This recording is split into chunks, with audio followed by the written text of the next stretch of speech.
Ang taga-bukid, maligo na dagat. Araw na naman ng sobrang init dito sa amin. Kaya naman, sa sobrang init ay napag-desisyonan namin na maligo na lang muna kami sa dagat. Dahil nga bigla-bigla ang plano, kung ano na lang yung meron sa kusina, ayun na lang ang aming binaon. Hindi nga Saya! Ano Maswerte naman kami ngayon kasi yung tubig is high tide. Ang sarap maligo at ang linaw. Kakarating pa lang namin pero yung anak ko nauna nang maligo kaya naman sinamahan na lang siya ng kanyang tito at ang kanyang tita. Minsan lang kami nakakaligo namin tubig dagat kaya naman sinulit na ng anak ko na maligo sa dagat. Ang lugar kasi na tinitirhan namin ngayon ay malayo sa dagat.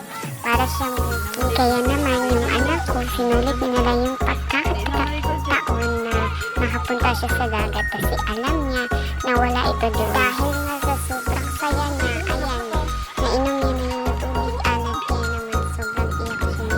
Alas 5 ng umaga ay bumiyahe na kami pabalik sa lugar namin.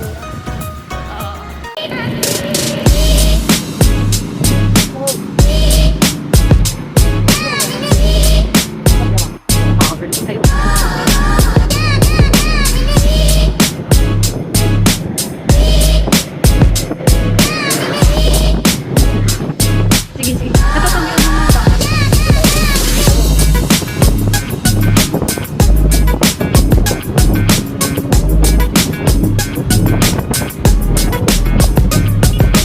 Tignan ako dati. Ate, paglaan na ako doon sa kanya.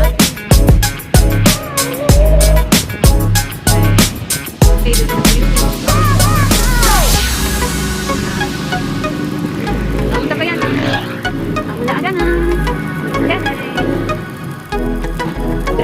Okay.